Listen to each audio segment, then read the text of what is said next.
Welcome to Science with Soul. I'm Dr. Lottie Valentine and the host of this podcast. I'm a physician, evidential psychic medium, international keynote speaker, and author of Med School After Menopause, The Journey of My Soul, an inspirational story about transformation, healing, and spirituality, available online at Amazon as well as other online platforms worldwide. The inspiration for this podcast came from my own life experiences. As I have journeyed through life, it has taught me that we're part of a greater divine web of interconnectedness. I have walked the path of illness, healing, and transformation. After two near-death experiences, I became clairvoyant, clairaudient, and clairsentient, and was guided to attend medical school at the age of 54. We will be meeting with many different types of doctors, healers, as well as spiritual leaders, educators, and other inspiring souls in this podcast. It is my hope that you will gain information and create a path to healing your own life, physically, emotionally, and spiritually, and bridge the gap between science and soul. If you are a person who understands the interconnectedness of mind, body, and soul, and would like to take one of my courses or work with me to create a path of healing your own life, please visit divinespiritualessence.com or drlottie.com.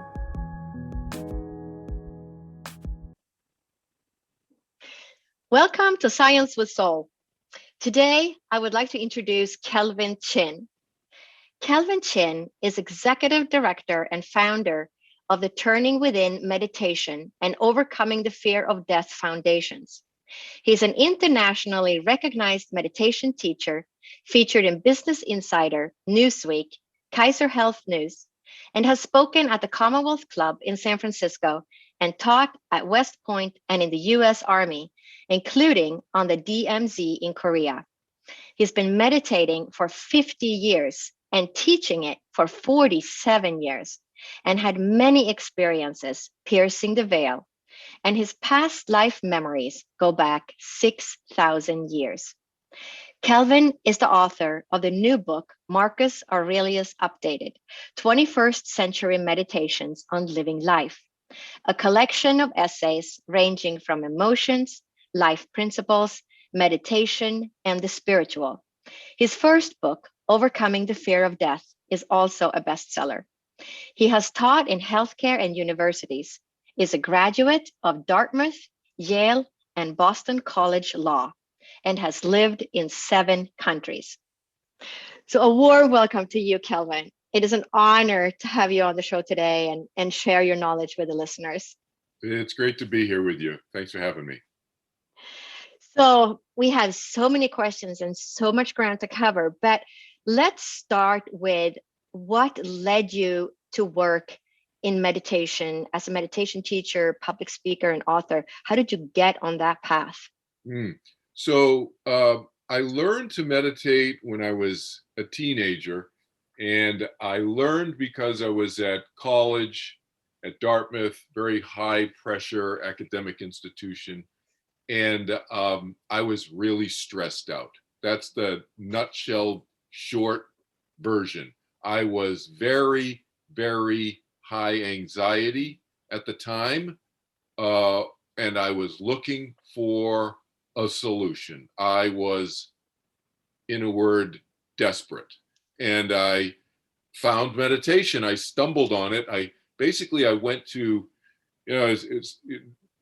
this was the 1970s. So back then there were different Indian gurus were coming to the United States and so forth. And some of them personally, and then some of their teachers would go around to different college campuses. And so I ran into some student at Dartmouth, and I ran into him on, walking across campus. He said, "Oh, go to this dorm at Wednesday night at 8 p.m. or something." And some meditation teacher was going to be there in somebody's dorm room talking about meditation. And I didn't know anything about meditation at the time. And I went and I kind of surveyed several different, types of meditation. And then I learned one of them, obviously. And when I was 19 years old, I learned TM, Transcendental Meditation. So that's what got me into it initially. I liked the fact that there was some science background, and there were just some initial study that was being done, and actually I became a test subject in that study. 1970, 71, published in 1972, I think, in the journal American Medical Association, cover story, Scientific American magazine, and so forth. But that's what got me in. I was stressed out. I did not get into meditation for spiritual reasons, like a lot of people sometimes think now because they hear about all my spiritual experiences. But I didn't. I got in because I was stressed out. I needed help. That's it, you know? Wow. And I know now you have a website called Turning Within. So Yeah. how did this then progress for you with meditation and lead you to become a teacher? Yeah. So what happened was, at a young age, I realized even before college that I was not afraid of getting in front of crowds. You know, that's usually like number one, number two fear in most people's minds, getting up in front of a group and speaking. And I started speaking in front of groups when I was in high school. And so by the time I learned to meditate, it was no big deal. So I ended up giving meditation lectures to 50, 75, 100, 150 people at Dartmouth College. Professors, you know, community people would come, students and so forth.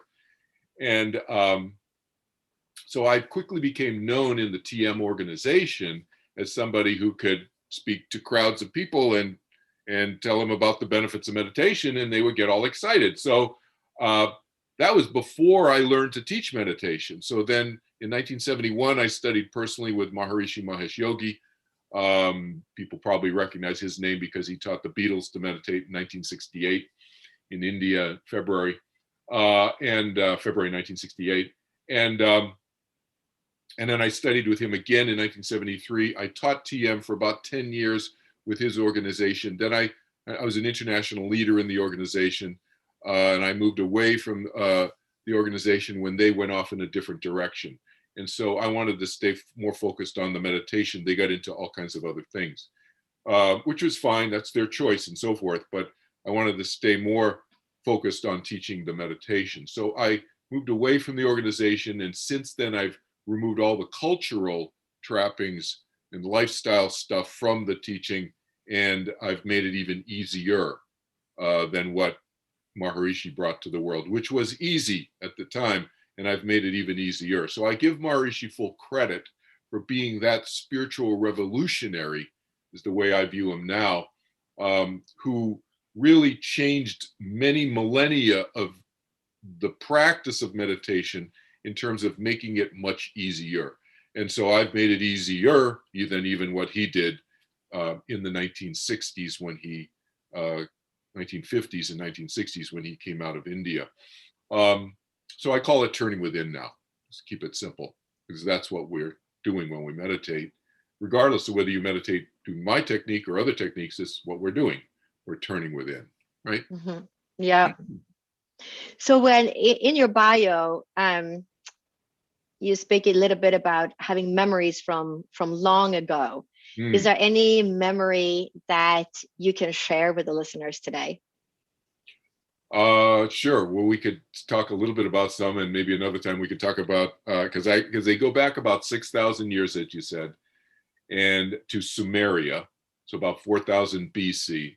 That's the first memory that I have that I have so far, anyway. They keep unfolding more as the years go on. They started happening in 1977, spontaneously with me. I've never been to, I've never had a life, what do you call it, past life regression or anything like that. These are just completely spontaneous experiences. And then interestingly, at first, I didn't even know that it had anything to do with a past life memory, because I didn't believe in past lives. I didn't believe in reincarnation at the time. I was like, yeah, right. Okay, Lottie, you're talking about past lives. Okay, what's for lunch? You know, like Right. I would just take the subject. But I started having experiences. And one of the early experiences I actually talk about in my Overcoming the Fear of Death book is an experience I had 2,300-ish years ago or so. And so I can tell you a little bit about that one. It falls into the fourth belief system that I talk about in my Overcoming the Fear of Death book. The fourth, we can talk about these four belief systems in a second, but the fourth belief system is reincarnation. It's those people in the world who believe in past lives, future lives, reincarnation, and so forth. And I only talk about one of my past life memories out of I have had about 25 memories from about 25 different lifetimes so far. And I only talk about one of them here because I don't want my book to be about my experiences so much. But I talk about one here from about 330 BC, approximately. And what happened was I had the experience I had, this happened to me in about 1978-ish, 78, 79, something like that, is I saw myself adrift on a piece of wreckage in what I thought was the ocean, because I couldn't see land. So I thought it was in the ocean, and I was dying on this piece of wreckage. And that was the first part of that memory. And then later, more pieces of the memory. It's like a jigsaw puzzle, I tell people, these past life memories. It's like 100 million piece jigsaw puzzle. And sometimes you get 2 or 3 pieces that fit together, but you got no box cover, so you don't even know what it's supposed to look like, right? You know? Right. Right? So, you do these 500 piece jigsaw puzzle, God forbid, 1,000 or 1,500 piece jigsaw puzzle. Those are tough, even with the jigsaw puzzle cover. So this is like these past life memories for me. It's like no box cover, and now I got 3 or 4 pieces that fit together, and I don't even know. And then I get two or 3 or 6 other pieces fit together, but they don't go with the first 2 or 3 pieces. And that's how they've come sporadically to me. And so this one, that was the first several pieces of the jigsaw puzzle. I saw myself that way. And then, but I didn't know when, I didn't know where. And then I started getting other pieces. I started seeing ships in battle and so forth. So I kind of pieced together the fact that I was probably in a battle and I was on a piece of wreckage now. And then I saw myself chained down. So I was a slave. And then I saw pieces of the ship. And so like how like what the ship looked like. And I said, oh, so those were the Roman ships. And that wasn't the ship that we were on, because we didn't have that. So we must have been the other guys fighting the Romans. Who was fighting the Romans? The Carthaginians. So the Carthaginians ruled the Mediterranean seaways long before Rome did. And then Rome took over the Mediterranean from the Carthaginians in what I later learned were called the Punic Wars. And so I kind of triangulated all these different pieces to figure out, from factually looking at historical stuff that I would see in my experiences and so forth, what made sense. So that's why I say approximately, who knows, 330 BC, something like that. And so at some point I saw my skin, I was very dark black. You know that phrase people sometimes say, the skin is so dark that it's bluish. That's how dark I was. I was African, slave on a Carthaginian warship that got blown up. Now, these experiences, what I tell people about any past life memories is, to me, it's like cocktail party talk. Who cares? I was a Carthaginian slave. And I was like, who cares? How does it help me now today as Kelvin Chin? Because I'm living in the continual present. I'm in 2021 now. Okay, I started having these memories of this lifetime in 1978, 79 or something, and I've had other pieces of that memory since. But so what? How does it apply to me now? So what I remember and what I've applied to my 20th and 21st century life, Kelvin Chin lifetime, is how I willed myself to stay alive. Because the memory I had, I was on this wreckage. I'd already probably been on it, I don't know how long, 2, 3, 4, 5 days or something. I was roasting in the sun. I thought I was on the ocean, but see, later I figured out I was on the Mediterranean, but I just couldn't see the land, right? But I willed myself to stay alive. No food and water. I was roasting in the sun and I was dying. But I willed myself to stay alive long enough, and some fisherman or somebody came by and they, found me, and then, I was rescued. But I've used that, my knowledge about the power of my mind, to help me today in very difficult times. For example, I mentioned this in my book, my Overcoming the Fear of Death book, that I've been laid off 5 times since I was 50 years old. That's very difficult when you have a young family, young little kids, and supporting a family of 4. Oh, when you're 50 years old, that age discrimination exists in the United States. Don't let anybody fool you. It does. But, you can't do anything about it because they just don't interview you. So I pulled myself together and willed myself to keep my act together and just really feel, present in the moment in those interviews, even though I was, worried that I would never get a job again. And it's happened 5 times since I was 50 years old, and I pulled myself out every time. So that's the lifetime that I point to. That's really kind of encapsulated and reminds me of the power of my willpower, my mind. Wow, I love that. That's such a beautiful story, and how you put the pieces together and how it gave you the power in this lifetime. So for other people who are listening now that may feel like they have memories from a past lifetime, what advice would you give to them? Well, like I said, working backwards, the first advice is to use whatever memories you have. How does that inform us about who we are today? Because my experience, having a couple of dozen lifetimes of memories over 6,000 years, is that something is continuing. There's some part of me that's continuing. I call it my personality. We can call it whatever. But my personality, there's certain aspects of my personality. Does my personality change? Can it change? Yes.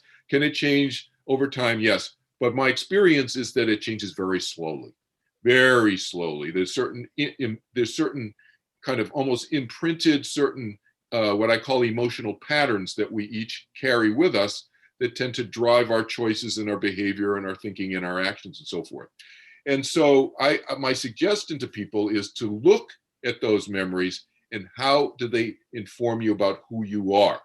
And then how can you use that self-knowledge, the know thyself phrase, how can we use that today? Because we live in the continual present. We don't live in the past. We can have memories and all of that. I get it. And then we can, kind of, get romanticized about the past and so forth. People do that. That's okay. But I'm a pragmatist. I'm a practical person. So how do they inform me today? And the other thing I would say to people is, be open to the fact that they can come in very non-linear ways, very non-linear. They don't come in a chronological order. My experiences is all over the map, and that the pieces can come and sometimes fit together and not fit together. And like I said, you got 100 million piece big jigsaw puzzle, and maybe you got 20 pieces to fit together over here, but they don't fit together with the 3 pieces over here, or the 5 here, or the 55 pieces over there. But they're all from the same lifetime, and so forth. How do they inform us, give us more knowledge about who we are today? That's the big takeaway, I think. Yeah, no, that's great advice. Because sometimes we do have memories, but we don't know why we're remembering something. But to look at that and what that can teach us in our current life, right. I think that is great advice. So I know that the first book that you wrote was called Overcoming the Fear of Death. Now I know it's through each of the 4 main belief systems. So can you talk a little bit about, what led you to write that book and what that book is about, and what are those 4 main belief systems? Sure. Yeah. So I got into helping people with death and dying many, many decades ago in the 1980s because my mom died, and that was like the very unpleasant. Obviously, I was very close to my mom. The very unpleasant watershed kind of milestone moment in my life that made me think really seriously about death and dying. Before that, my grandfather had died, and I had a grandmother who died, and I had some uncles and so forth. I wasn't as close to them as I was to my mom. Plus, they were older. And so it kind of made sense. My grandfather's 80 years old or whatever, and, he's lived his life and so forth. My mom died when she was young. She was only 50, in her early 50s, and I was fairly young in my late 20s when she got sick and so forth, and she was gone very, very quickly. And so that was kind of almost a wake-up call, I guess you could say. It kind of shook me, and it did shake me psycho-emotionally. It shook me because when she died so quickly. And so when I started talking to people about it, it was really almost a, I don't know, like a very random kind of comment I made to a friend once when I was in law school. She died my third year of law school, and somebody said to me, "So how you doing?" I said, "Oh, I'm doing okay, but my mom died." And that's kind of a random comment, and what that did was that self-disclosure opened them up, and then they said, "Whoa, really, Kel? My brother just died in a motorcycle accident." They would never have probably told me that. They probably would have just kept it inside. But for my self-disclosure, which was just, I wasn't saying it for any particular reason other than I just randomly said it. That opened up, that just cascaded a whole bunch of conversations with people, and people would start talking to me. And then over the years and months and years, people would call me randomly and they just say, "Hey, Cal, I talked to a friend of yours, and they said I should talk to you about this. My mother just died, and you can help me." And that's how it started. So it was really kind of, I back-ended into it in a sense, but I was catapulted into it, to thinking more about it because of my mom's death. That's what really got me going. And so I started helping people, and it was really, I never studied anything about, I didn't study therapy about it or anything like that, but I found what worked, and just from conversation, and what made me feel better also. So really it was born out of a need for myself to help myself. And in helping myself, I helped others, and then they helped me, and it just fed each other that way. So that's how it got started. And then I wrote this book more recently, about 5 years ago, 6 years ago, I wrote this book, Overcoming the Fear of Death, through each of the four main belief systems. And the reason I talk about these four main belief systems that are not religious and they're not culturally based, and the reason I did that is because most people, if you're talking about death and dying with them, it is religious or culturally based. They tend to look through that lens. And I understand why they do it. It's a default mechanism that people have, and there's nothing wrong with it. There's nothing wrong with looking at death and dying through a religious or a cultural lens. But I thought, well, is there a way to talk about this so that people don't get into disputes about who's right and wrong, about whose religion and whose religious view and whose cultural view about death and dying is the right way, and da da da da. And so that's where I came up with these four beliefs. So the four beliefs are this. The first one is the science belief, like my dad's belief about death. That's it. You die, one life, see you later. That used to be mine. Yeah, it used to be yours until you had your own experience. Exactly. And so, well, I can say now, joking, this is not a joke, this is serious, but it's kind of funny, is that it now is no longer my father's belief system either, since he died.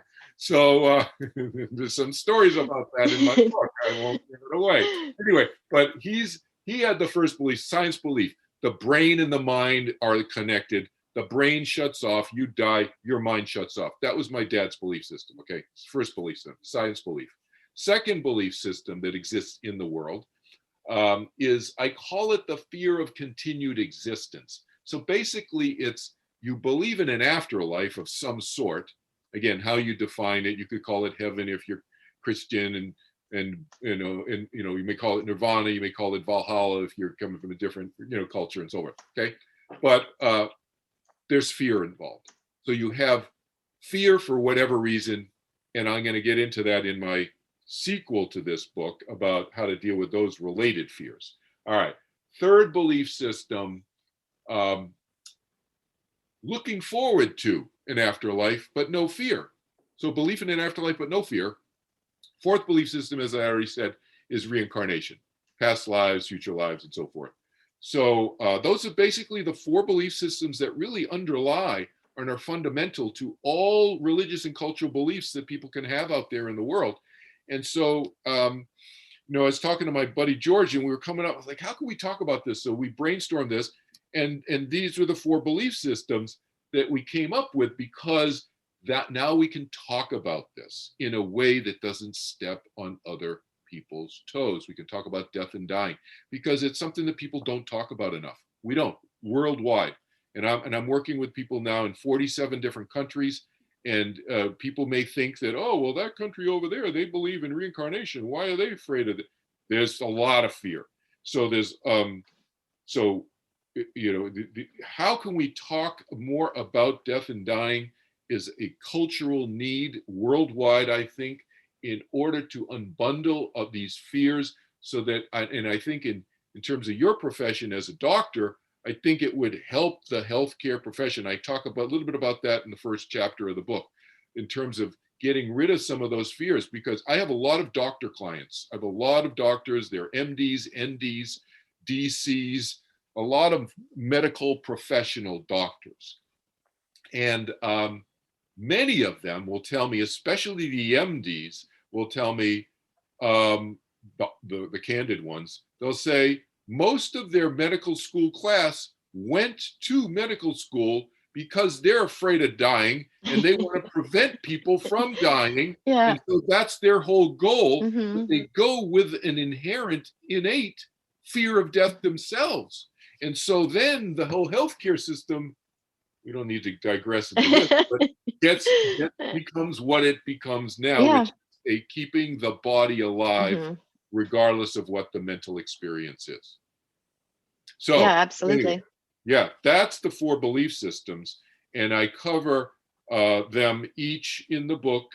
And I look through each of the lenses of those 4 belief systems to help that person who has that belief system reduce their fears.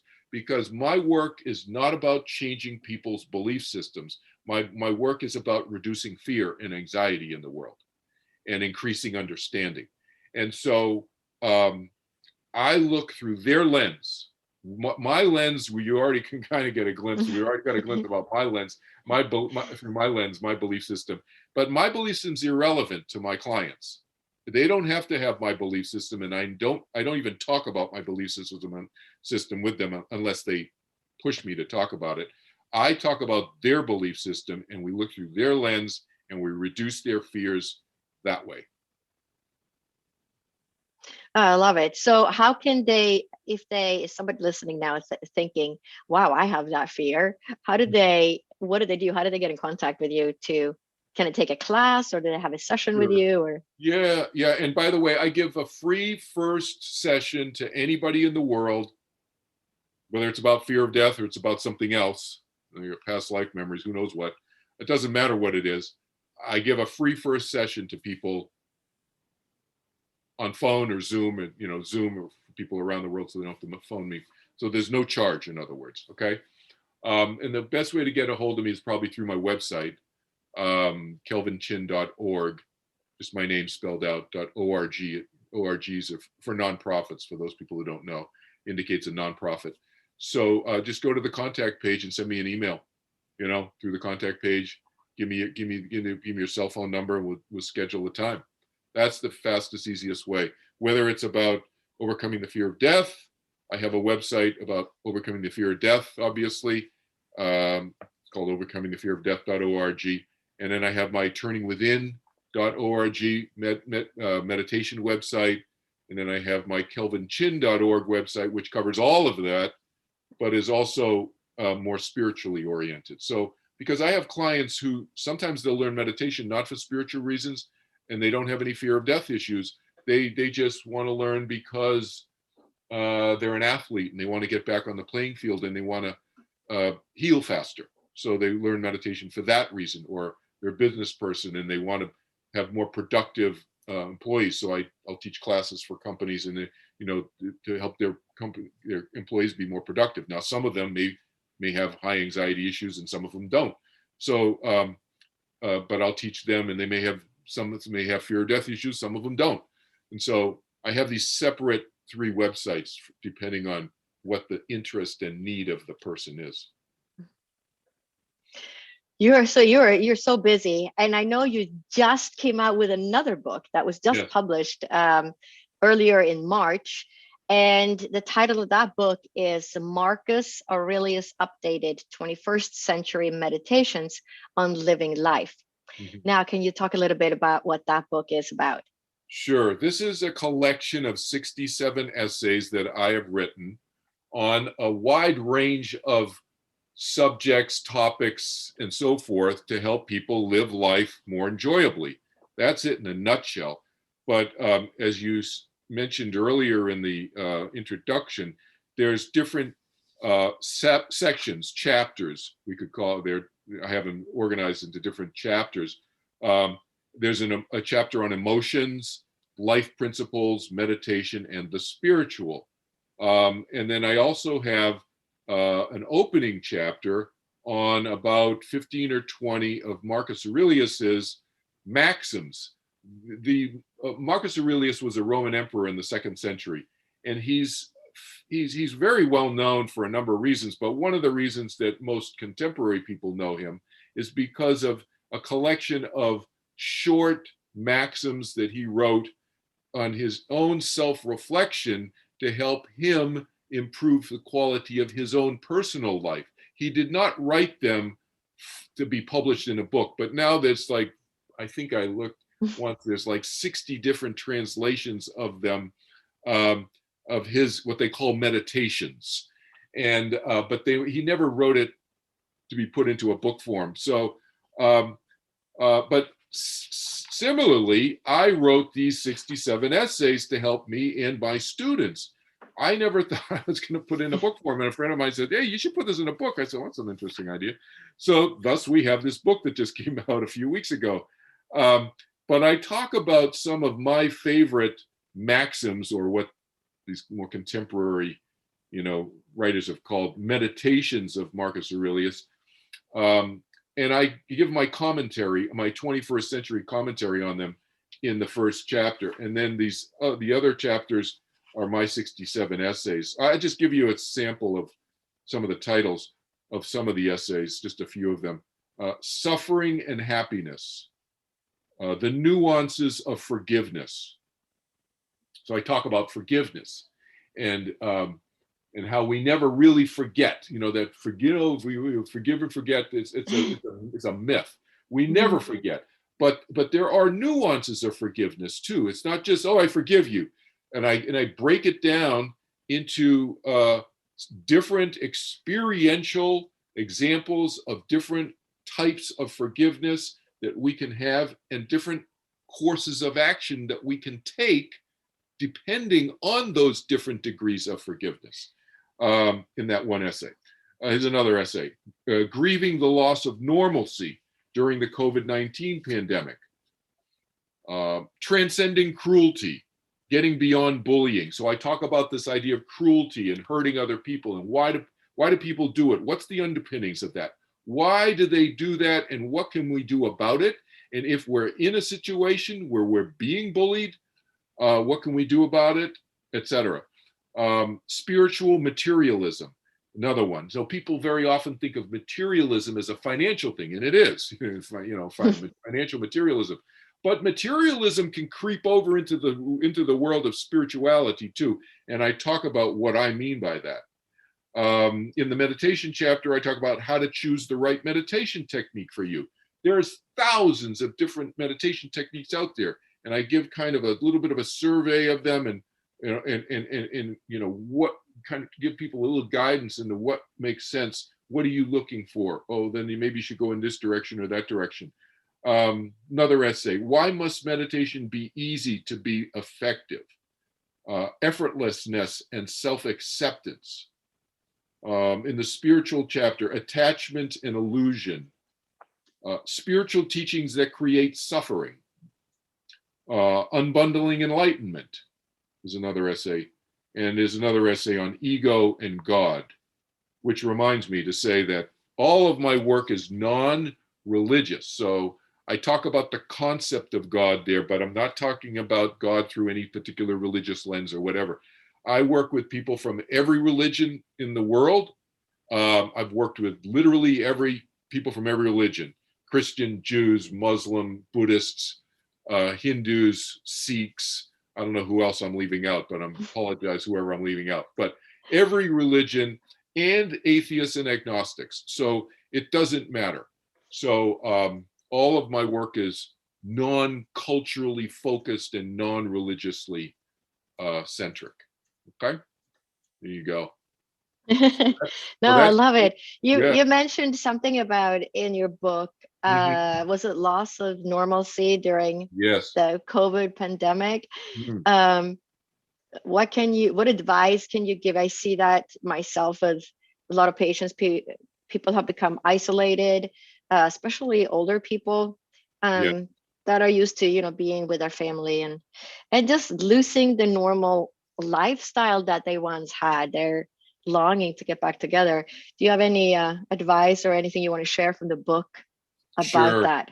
Yeah, and just an FYI to some listeners who may have a Boston College connection, um, this essay that's in my book was the source for which the person who wrote the essay that appeared, or the article that appeared in the Boston College Alumni Magazine, um, was uh, she drew some ideas from this essay, but this is the longer version, so it's not exactly the same as my point. If somebody's like, "Oh, I think I read that essay in the Boston College Alumni Magazine," um, but yeah, just I talk about grief here first of all, and the idea of grief and grieving.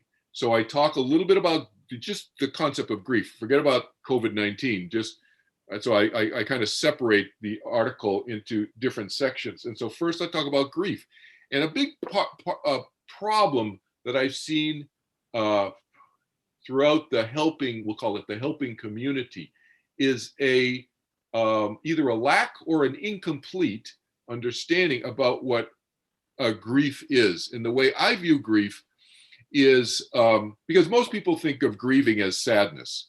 And is there sadness involved with grieving? Absolutely. I was crying when my mom died for many, many weeks. Okay. So was I grieving? Yes. But the way I define grief is two parts. I say that grieving is not, first of all, just sadness. It's not just equated with sadness. It's the overwhelming sadness. So because I'm still sad that my mom died, and it was 39 years now, okay, ago. So I don't lose that sadness. To me, sadness is directly connected to the depth of the relationship and the love we have for the person because they're not with us now. All right. So it's a mistake when people say, "Oh, you'll get over it." No. What am I going to forget my mother? That's the implication in a sense, without saying it. That's not what they mean. They're trying to help you, but there's a real misunderstanding there. And so the overwhelm, I'm not overwhelmed by that anymore. So that's what I help people do: get over the overwhelming part. The sadness will be there. We still miss the person. The other component of grief is the conflicting feelings that often come with the loss. So she would tell me, for example, to use my mother as an example, "Don't come and visit me at the hospital. I'm dying. You need to be studying. You need to be studying your books. It's like I was in third year in law school, right? And so, do I go? Do I not go? She was in a hospital in Walpole, Massachusetts. I was at Boston College. It was like 45-minute drive. It's not that far away. I don't have to get on an airplane. I just drive over. So I would go over with my law books. I'd sit there with her, and she'd get mad at me and tell me, "Go down to the chapel and study." So I take the books down to the chapel in the hospital. Well, when I go down there and cry, right? I can't just study. So I have, after she dies, I have all these conflicting feelings. This is also burdening me with more grief. You see, should I have gone? Should I have not listened to her? Should I have gone more often? About all that. Those are the components of grief. Can we move past that and recover from the grieving experience? Yes, but we have to deal with those two major components: the conflict and the overwhelming sadness. So anyway, I talk about that in this essay about COVID, because we are grieving what? We're grieving the loss of normalcy here. We don't have normal life, and some people are grieving the loss of loved ones too. So there's a bunch of different possibilities for grief here. So first understanding about that, and then I talk about some of the myths about grief. But I tell people that we do a terrible job. I say this in a couple of the essays in the emotions chapter. We as a human culture do a terrible job acknowledging emotions. We are terrible at it. And so first advice to people is to acknowledge our sadness and our emotions and our anger and our frustration about the whole COVID situation, about being locked down, and we want to get back with our friends. We want to get to work. So people, this is like, it's ironic, the people who hate going to work now, I really want to go to work. I want to go to the office, but we're missing that. And so all those emotions are real. We should not stuff them. That's the point, right? And then we need to talk about this. Find somebody to talk about this. Be more in the present moment. Understand that, okay, maybe you can't go to work right now and be in the office, at least in the normal way. Some people are starting to go back, but still it's not in the pre-COVID way. But understand that that's part of the situation. And it's okay to be annoyed and frustrated with it, but you need to be immersed in it, because that is what is. That is the present, And as I said earlier, you heard me say this. I always say this: control what you can and let go of what you can't control. So if your boss is saying this, that you got to do what the boss is saying. And whether the boss is your employer, or the boss is your city mayor, or your state governor, or whoever the boss is at the time, you got to listen to them.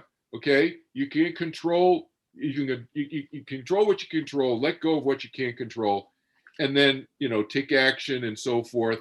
And then turning within, through meditation or some other means to release stress.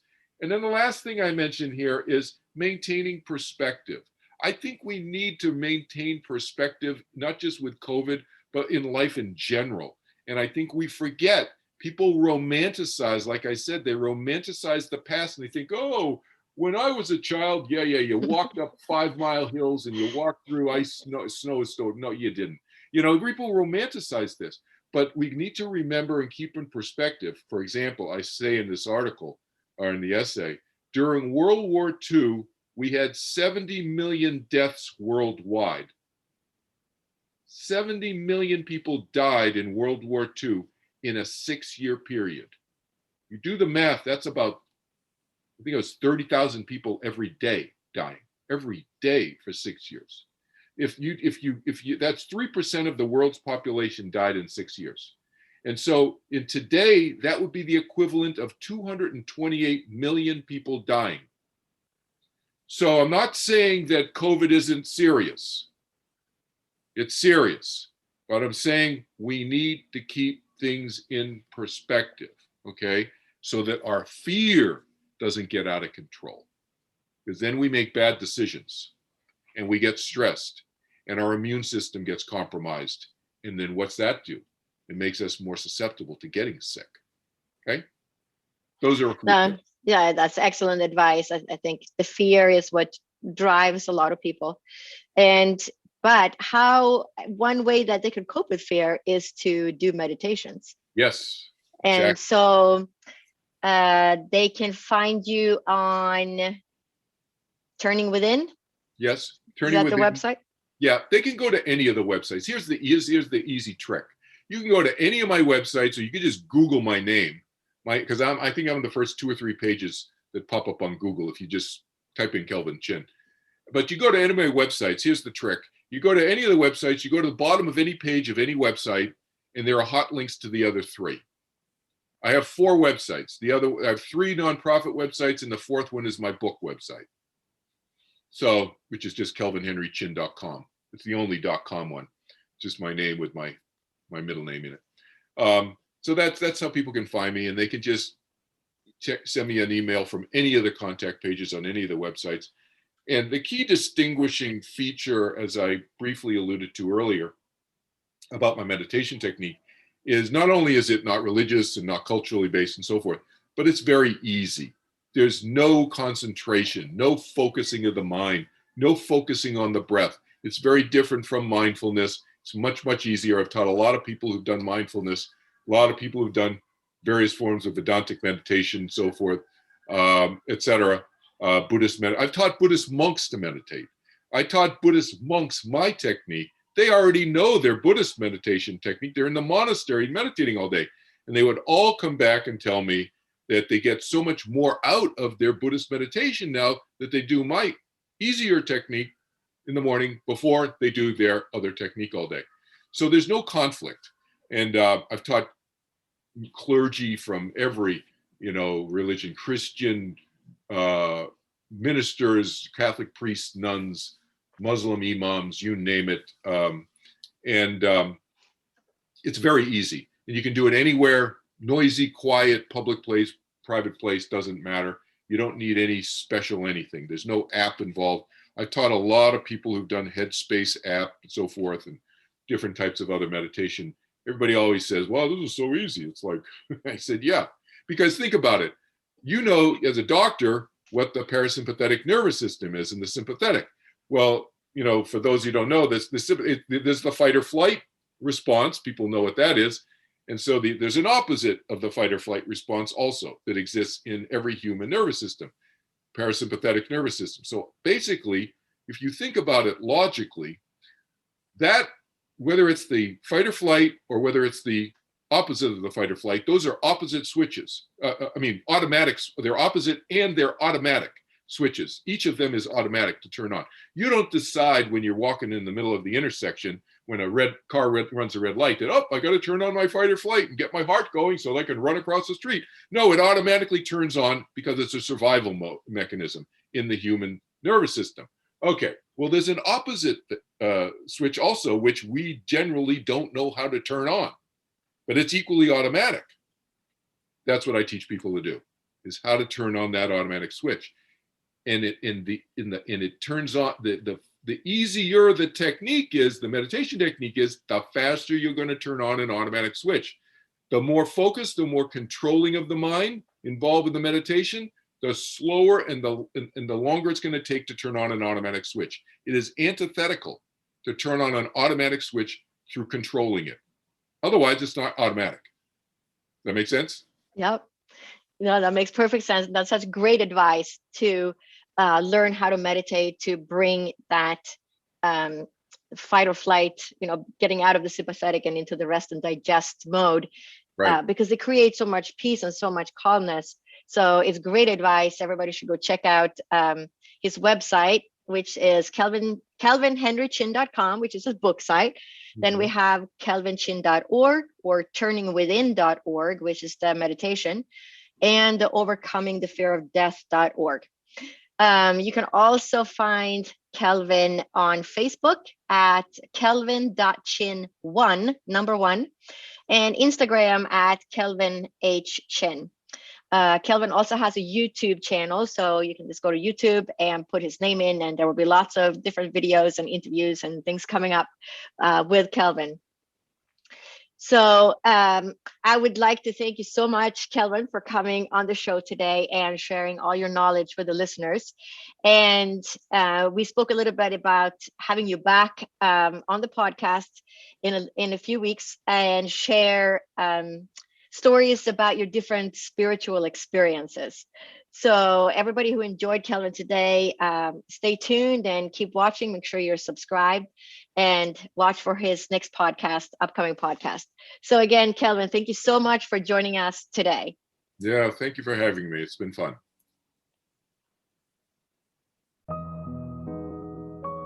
I hope you enjoyed listening to this episode of Dr. Lottie, Science with Soul.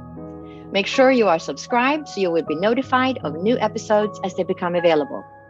If you are a person who understands the interconnectedness of mind, body, and soul, and would like to take one of my courses or work with me to create a path of healing your own life, please visit divinespiritualessence.com or drlottie.com. My book, Med School After Menopause, The Journey on My Soul, an inspirational story about transformation, healing, and spirituality, is available online at Amazon as well as other online platforms worldwide.